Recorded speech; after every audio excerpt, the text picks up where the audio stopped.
chamar a nossa palestrante da noite de hoje, que é a Nelly. Seja bem-vinda.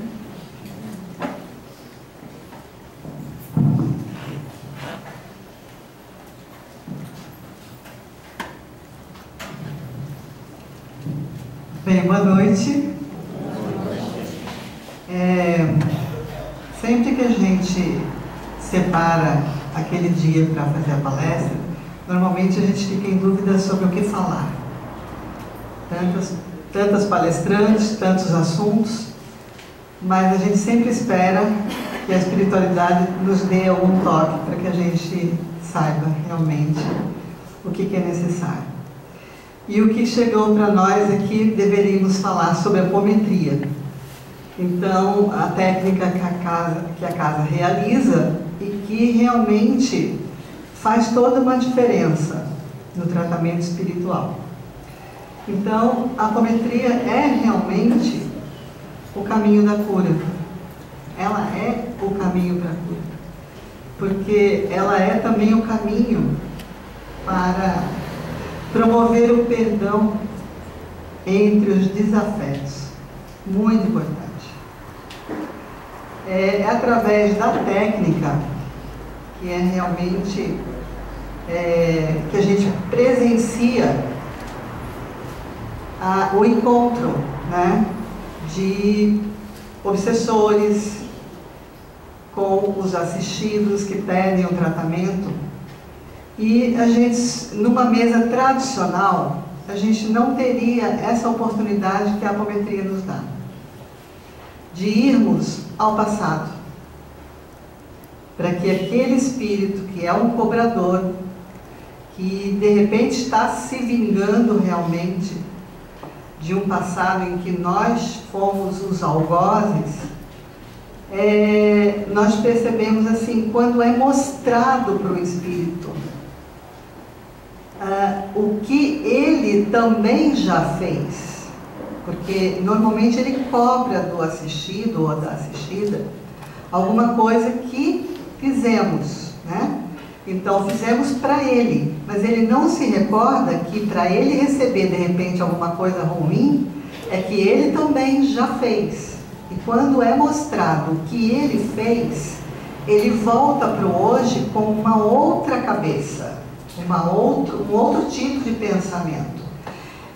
Poxa, mas eu fiz barbaridade. O que ela fez para mim, ou o que ele fez para mim, foi coisa pouca, perto do que eu já fiz.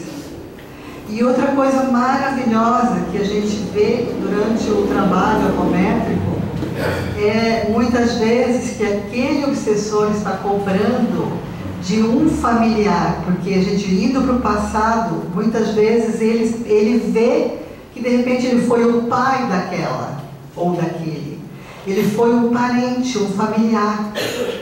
E aí como é que ele vai machucar, como é que ele vai agredir, como é que ele vai fazer algo de ruim para um familiar?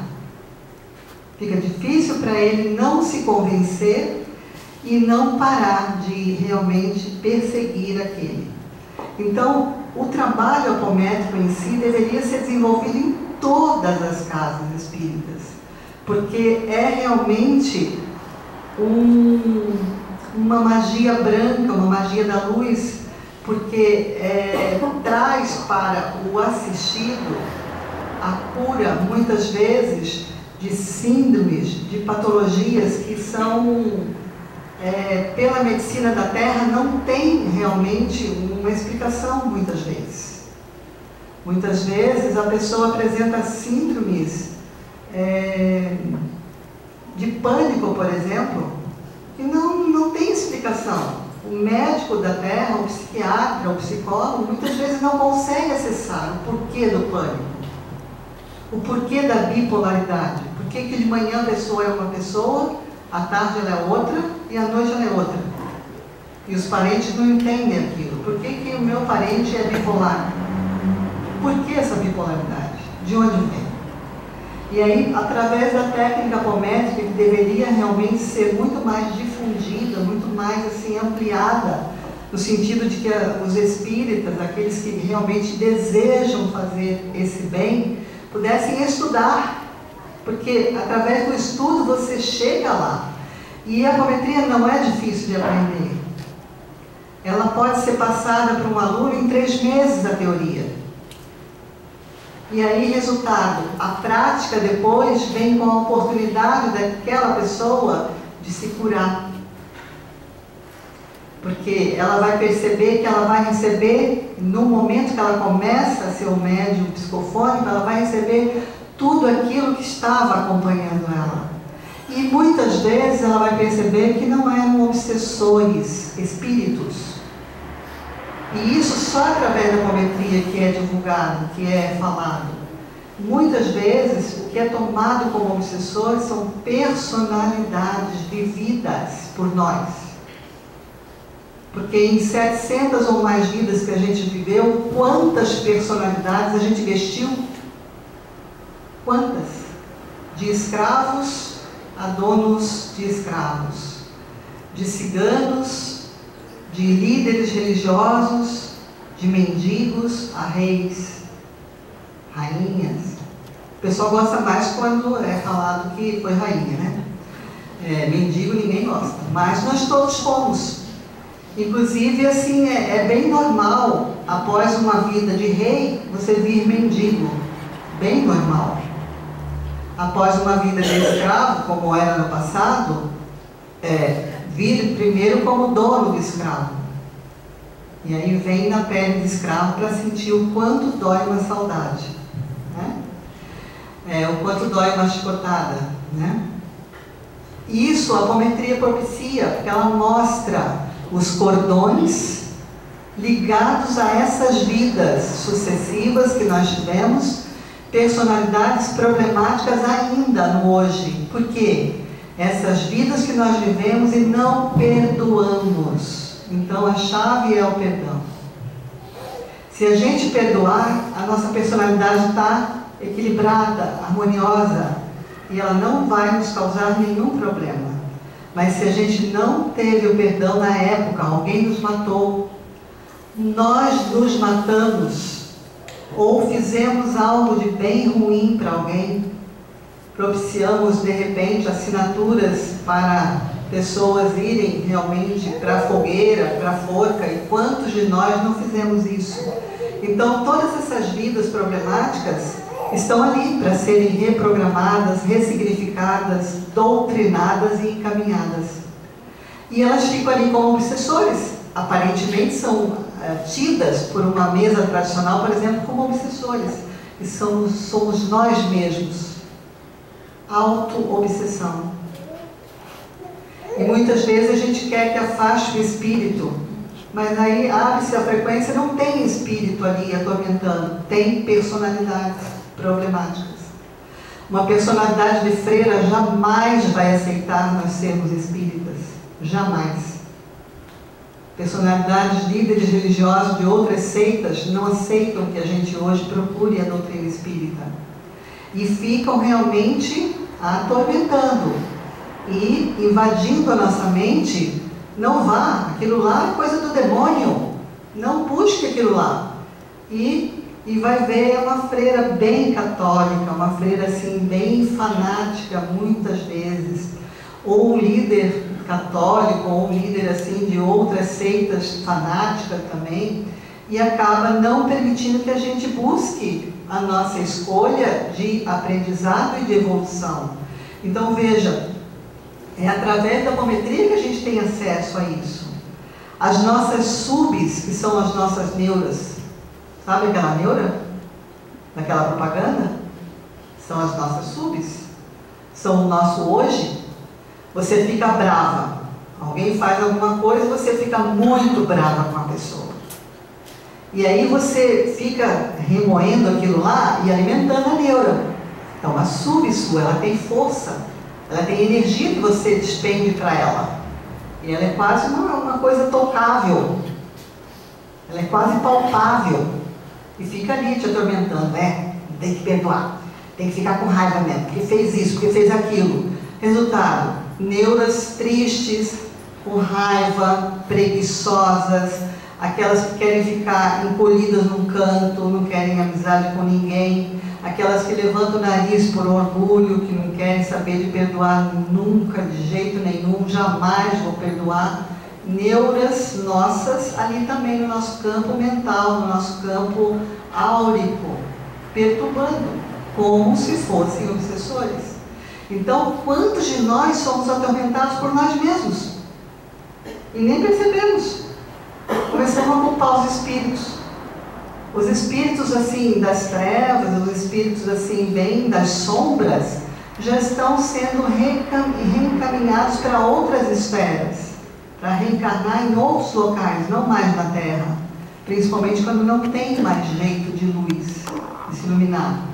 Então está sendo esvaziado o mundo espiritual. Quando se abre uma frequência, muitas vezes não consegue acessar nenhum obsessor do lado da pessoa.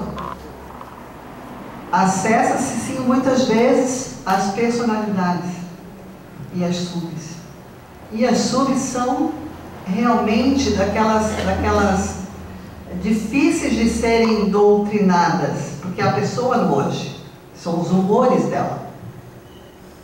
Então, muitas vezes a pessoa no hoje ela é difícil. E aí você conversa com ela e ela não quer acordo, não quer saber de nada. E enquanto ela não tiver o acordo ali do trabalho de doutrinação, ela não pode ser acoplada de volta.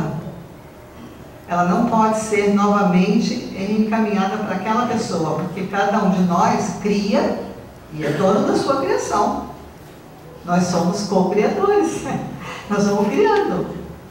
Então, na verdade, nós somos responsáveis por aquilo que a gente passa, todos nós. Cada um de nós é responsável por aquilo que passa. Como vive a vida, é a responsabilidade de cada um. Não pode queixar do vizinho, nem do parente, nenhum familiar, nada.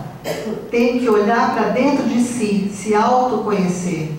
É muito importante a gente fazer o estudo para se conhecer, para se melhorar. Esses defeitos grandes que a gente tem de orgulho e vaidade, de egoísmo, quantos de nós somos acomodados por egoísmo? Ah, eu não, o governo que cuide. A pessoa está passando fome, que se vire. O governo que cuide dela. Tá, enquanto o governo não cuida, a gente tem que cuidar. Eles são todos nossos irmãos. E se eles estão aí, é para que a gente faça algo. E as pessoas acomodadas pegam e colocam a culpa em qualquer pessoa. Ah, tem a entidade que cuida. Mas a entidade precisa de voluntários. A entidade sozinha seriam paredes, móveis. Ela precisa de voluntários para que cuidem das pessoas que precisam. Ah, mas tem muita gente aí que se aproveita da gente. Aí é com a pessoa. A gente faz a nossa parte. Se a gente começar a fazer a nossa parte, começar a querer observar, mas ele tem celular. Mas o pobre só recebe, aquele celular que só recebe, igual o Pai de Santo, assim, recebe. Ele não consegue ligar para ninguém. Ele vai ver o celular dele, né? Ele tem, mas pobre, é um celular assim que não faz nada, não é como os nossos celulares, né? Bem diferentes. Então a gente tem mania de olhar e falar, olha, mas ela está com uma sandália da moda. Mas a gente não pode nem saber e nem observar isso, porque quantas dessas pessoas estão com roupas e calçados e tudo mais que foram doados. Então a gente, naquela coisa de acusar, a gente tira o corpo fora. É mais fácil. Daí você fica em casa, acomodada, numa boa, e aí você não precisa fazer nada pelo próximo, porque você se desligou disso, porque você botou a culpa em todo mundo, menos em você. Só que quando nós viemos para cá, todos nós nos comprometemos a sermos trabalhadores da última hora. Todos. Não tem exceção aqui. E quantos de nós estamos ativos? Quantos de nós estamos com o arado na mão, semeando? Aprende aqui, passa ali. Quantos de nós? Quantas pessoas têm vergonha de falar que são espíritas? Que se omitem. Então, numa festa, começa o assunto de religião, a pessoa sai de lado assim para não falar que é espírita. Qual é o problema? Ser espírita é ser um trabalhador. O verdadeiro espírita é um trabalhador ativo. É um estudioso. Então é qualidade. Para que fugir? Para que se esconder? Temos mais é que falar, que somos ainda trabalhadores da apometria. Porque a apometria tem que ser cada vez mais difundida, porque é uma maravilha, é fantástica. Na hora do atendimento que a gente vê, por exemplo, um atendimento como ontem aconteceu, maravilhoso, em que franciscanos chegaram a casa trazendo um batalhão de pessoas que morreram numa guerra. Mas um monte. Pensa numa guerra e pensa na quantia de pessoas que morreram na guerra. Todas elas machucadas, feridas, atormentadas, sujas, todas elas. E os franciscanos vieram e pediram para que fossem atendidos aqueles lá. Por que eles pedem assim? Porque nós encarnados temos ectoplasma, que é a grande maravilha do encarnado, da doação do encarnado. Através desse maravilhoso ectoplasma é que cada um daqueles lá recebeu uma perna, um braço que estava faltando, recebeu a cura da cabeça que estava machucada, de balas que estavam pelo corpo. Quantos foram atendidos assim, de uma vez só? E foram para o turno de luz para terminar o tratamento e para as escolas. Muitos, irmãos. Atendimento assim grupal, coletivo. Olha que maravilha. Qual é a casa de mesa tradicional que consegue atender muitos espíritos ao mesmo tempo? Muitas vezes atende-se um espírito por vez. E demora-se às vezes meses para convencê-lo, porque não tem a técnica para ajudar. Então a apometria, ela deveria estar em todas as casas espíritas, todas, para que o atendimento fosse muito mais fortalecido, no sentido de muitas pessoas serem atendidas. Num atendimento, em 2 horas de atendimento. Quando se atende assim um batalhão, que vão assim, vai todo mundo para o túnel, todo mundo para o túnel, dá uma alegria no coração que vocês não têm ideia. O trabalhador realmente apométrico tem dentro de si assim uma gratidão ao Criador por ter tido a oportunidade de aprender uma técnica que realmente faz a diferença em tudo, no processo de fazer as pazes com daquele passado. Que nem, por exemplo, chegou esse livro nas minhas mãos e durante o tempo que eu estava programando para fazer a palestra. Aí eu pensei, é o Divaldo Franco, é a história dele, é a biografia dele. O que esse livro teria que ser incluso na palestra? E aí eu fiquei sabendo por quê. Ali nesse livro tem várias histórias do Divaldo Franco. Uma delas me marcou muito profundamente, que é realmente a que eu vou contar. O Divaldo Franco, ele sofreu um processo obsessivo de mais de 30 anos, gente. Não são 3 anos. 30 anos. O espírito aparecia para ele, ele via o espírito e o espírito cobrava, mas cobrava feio. Tipo, ele encostava em alguém, fazia a pessoa ficar com raiva do Divaldo, a pessoa chegava no Divaldo e agredia ele, tomado pelo espírito. Quando o espírito se afastava, a pessoa ficava assim, sem saber por que ele agrediu, ele nem sabia. Mas o Divaldo recebeu muitas agressões desse espírito. O espírito cobrava dele um passado de 400 anos atrás, de mais de 400 anos atrás, veja bem. E aí, resultado, 30 anos perseguindo o Divaldo pedia perdão, ele não queria saber, de jeito nenhum não te perdoou. O que você fez é imperdoável, e não tinha jeito. O Divaldo via, e resultado, foram tantos anos juntos que o Divaldo até apelidou aquele espírito, já que ele se apresentava com uma máscara de ferro, ele apresentou uma máscara, ele colocou um apelido no espírito, o Máscara de Ferro. Esse espírito realmente fez muitas agressões ao Divaldo, de vários aspectos. Assim, o Divaldo sofreu muito na mão dele. E não tinha condições de doutriná-lo. Se fosse numa mesa apométrica, Era na hora. Faziam um acordo na hora, seriam amigos. Demorou 30 anos para o espírito entender. E veja bem como a espiritualidade teve que fazer para que o espírito acordasse. O que aconteceu? Depois de 30 anos, na mansão do caminho, uma caixinha foi jogada ali no portão com uma criancinha dentro, um bebezinho. O Divaldo chegou, olhou o bebezinho, no cordão umbilical tinha até formigas, já comendo o cordãozinho da criança. A criança desnutrida, judiadinha, feinha, bem maricelinha. E o Divaldo pegou e falou: a casa já está cheia de crianças órfãs, eu acho que eu vou doá-la para alguém. Só pensou, mas ao mesmo tempo falou: não tenho coragem, foi colocada aqui, é para nós.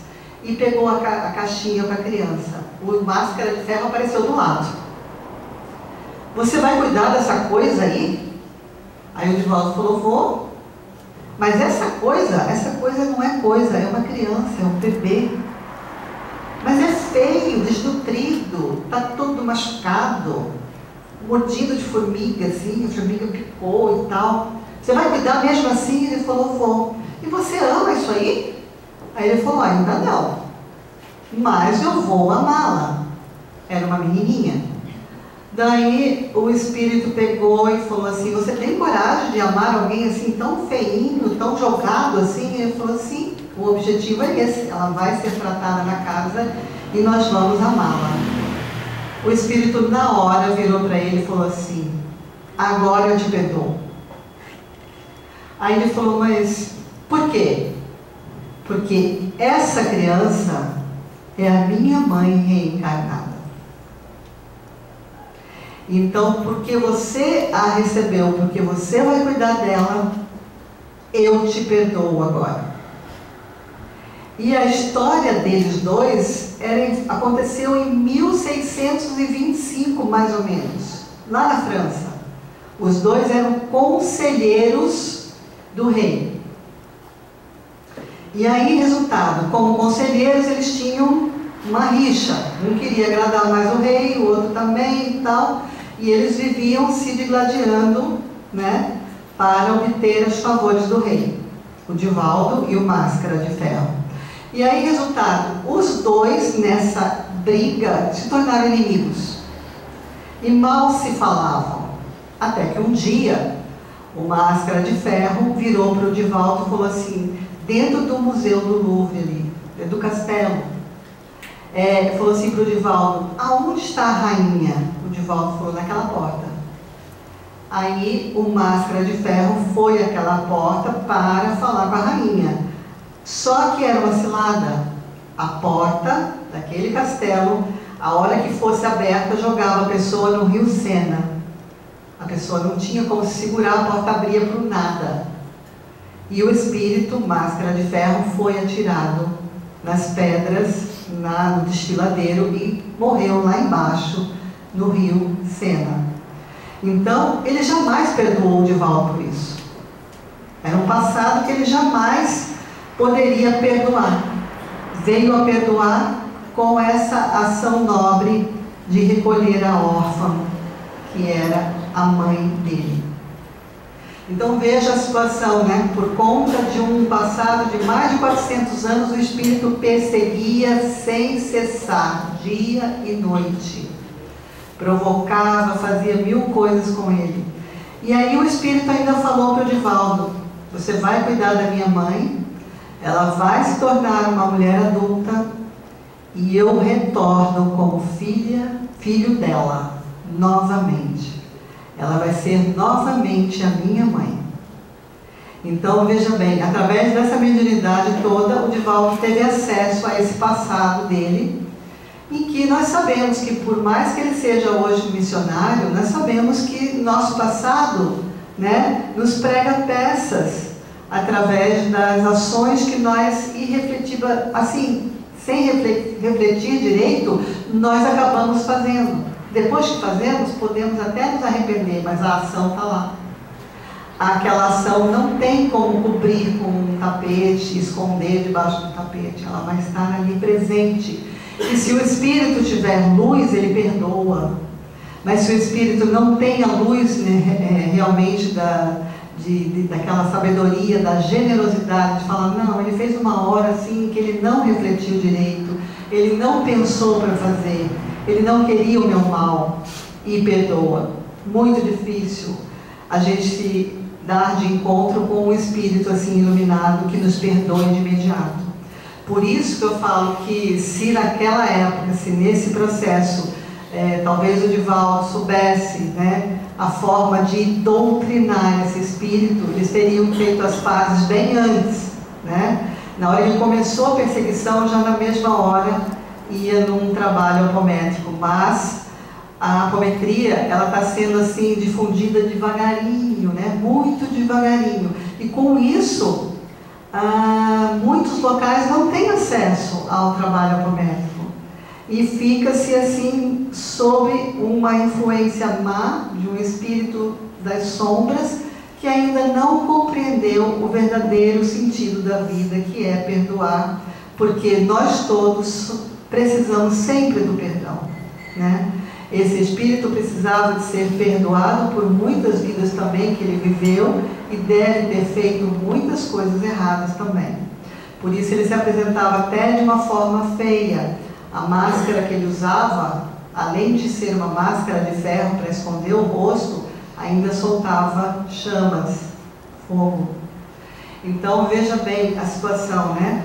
Se fosse no dia de hoje, facilmente seria ele encaminhado, seria mostrado o passado dele reencarnatório e ele teria feito as pazes com o Divaldo e o Divaldo não teria sofrido tudo aquilo. Mas nós sabemos que tudo está dentro da lei, né? Isso foi um aprendizado para o espírito, um aprendizado para o próprio Divaldo e é repassado isso mesmo no livro e através das palestras que o Divaldo faz. Então é muito importante que a gente possa ser um dia um trabalhador da apometria e que a gente de repente aprenda e de repente até se mude daqui e vá para outro lugar, porque na verdade vamos semear em outro local o aprendizado, vamos prestar serviço em outros locais e com isso nós fazemos o que? Difundimos o aprendizado da apometria. Gente, eu poderia falar com vocês assim até meia-noite sobre a apometria, porque nós temos 1001 casos para contar de apometria, que realmente fazem o nosso coração ficar assim preenchido, sabe, de uma gratidão ao Criador. Então nós queremos nesse momento, porque nós estamos cumprindo o horário, nós queremos realmente sermos gratos a toda essa espiritualidade que protege essa casa linda, que ontem, na noite de ontem, nós fomos visitados por várias entidades de luz que protegeram as grades da matéria com estrelas. Olha que coisa mais linda. Toda a grade da matéria que contorna, assim, ela estava recheada de estrelas, de espiritualidades de luz que vieram para proteger. Fora isso, outras proteções de outros líderes religiosos, de indígenas, esses franciscanos e tudo mais que vieram nos visitar e que fizeram que a nossa casa ficasse envolta numa chama de luz assim de cura e de amor, né? Então eu agradeço muito pela presença de vocês, porque vocês serão os semeadores, né? Também que sairão daqui para semear tudo aquilo que vocês de alguma forma aprenderam na noite de hoje. Espero ter sido útil. Espero que toda essa espiritualidade possa acompanhá-los de volta aos seus lares e que vocês sejam muito felizes. Que Deus, nosso Pai Criador, possa sempre nos abençoar e Jesus nos acompanhar. Muito obrigada.